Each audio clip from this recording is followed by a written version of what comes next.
Mr. President, I came down here to talk about essential air services. I want to thank Chairman Rockefeller and Senator Hutchinson for their leadership on this very important bill. They've worked tirelessly to pass this bill in the 111th Congress.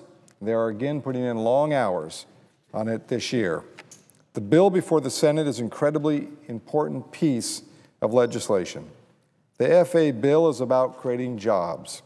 It puts Americans to work rebuilding our nation's deteriorating airport infrastructure. It modernizes our air traffic control system to reduce congestion in the skies, and it makes our nation's airspace safer and more efficient. There are so many important reasons why we should succeed in passing this legislation, which passed the Senate 93-0 last year. Even in a year that was marked with contentious and partisan battles, this FAA bill was truly a bipartisan piece of legislation. And that can largely be credited to the hard work of Chairman Rockefeller and Senator Hutchinson and their staffs. This bill has been delayed far too long. We are currently on the 17th short-term extension since the last comprehensive FAA bill expired in 2007. We owe it to the American people to help reduce airport delays, put Americans back to work, and provide the 21st century airspace our nation needs to facilitate commerce and compete in a world economy. This bill is especially important for states like mine. Aviation is the lifeblood of Alaska. It's truly our highway in the sky. We have 6 times more pilots and 16 times more planes per capita than the rest of the country. In Alaska, small planes are the equivalent of a minivans in the lower 48. They are how Alaskans get around. I'd like to talk briefly about Essential Air Service Program, which is vital to my constituents. My friend from Arizona has introduced an amendment which would repeal the Essential Air Service Program. And I truly have grave concerns for what this would mean, not only for my rural Alaskans, but for rural Americans as a whole. The Essential Air Service Program originated at the same time as airline deregulation in 1978.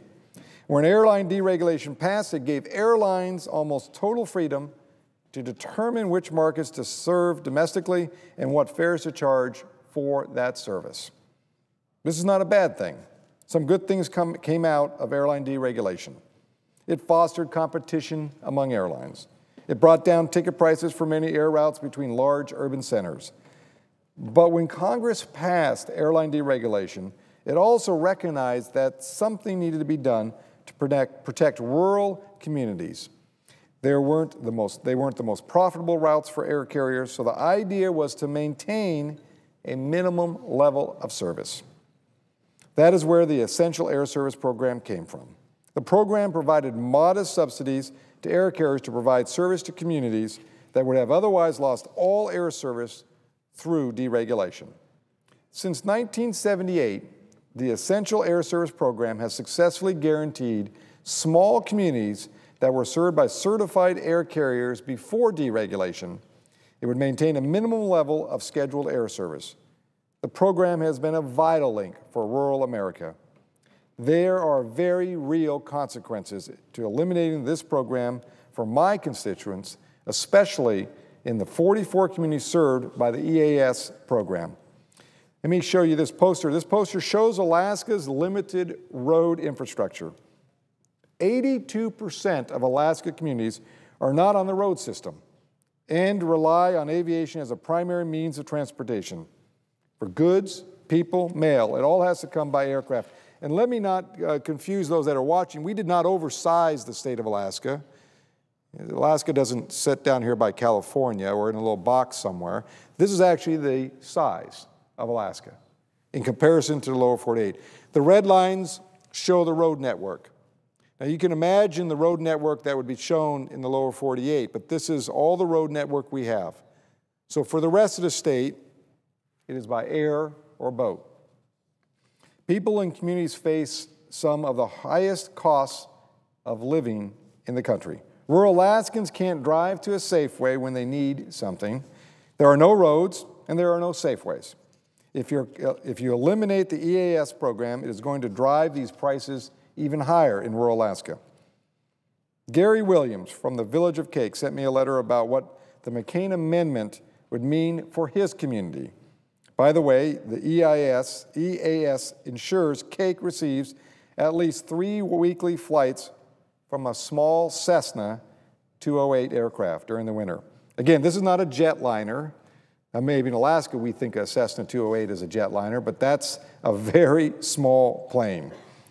Gary Williams in Cake says, I frankly can't imagine being without service. It would isolate and cripple us on many levels. In addition to eliminating the only source of transportation for many communities, Senator McCain's amendment would actually put people out of work. It would hurt small businesses in Alaska and across this country. It's truly a job-killing amendment. Mr. President, I'd like to read from a letter my office received from the owner of Pen Air. Pen Air is a family-owned business started in 1955 by a young 19-year-old teenager named Orrin Siebert. When Orrin started his business in 1955, he had a 2-seat Taylorcraft and a 4-seat Piper Tri-Pacer. Orrin is a great example of the pioneering spirit that embodies Alaska. Over the years, Orrin grew the business into a successful regional air carrier, serving communities throughout rural Alaska. Pen Air is now run by Orrin's son, Danny. This is a letter from Danny Siebert, the president of Pen Air. Quote, for many of these communities, Pen Air is the only scheduled passenger air service link to the rest of the world. He goes on to say if the McCain Amendment is passed, quote, it would have devastating effect on many remote communities in Alaska, on many air carriers who provide those communities with the air transportation services, and on Alaska's economy. Here's an email my office received from the Copper Valley Air Service. Copper Valley flies 2 EAS routes serving the communities of McCarthy and May Creek. The emails read, if this amendment is approved, it will put Copper Valley Air Service out of business. It will cost 8 jobs. This cannot pass. This is an email from Bruce Phillips, the chief pilot of Wings of Alaska. Repealing EAS would, quote, not only diminish jobs and raise costs, but also potentially abolish air service to some communities entirely. Villages in southeast Alaska have no roads and limited, if any, ferry service, making air service a lifeline. This is how they receive everything from medication to mail to groceries, as well as how they travel for medical, personal, and business. I've got a stack of these letters that my office has received in the past few days from communities that would lose air service if the McCain Amendment is adopted.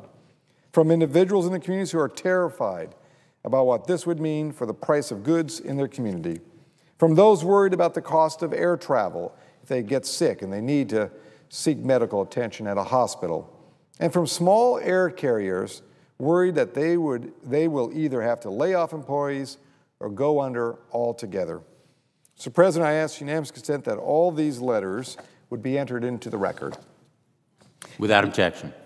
It's easy to call this wasteful if you don't understand the needs of rural communities. They don't have any other means of transportation.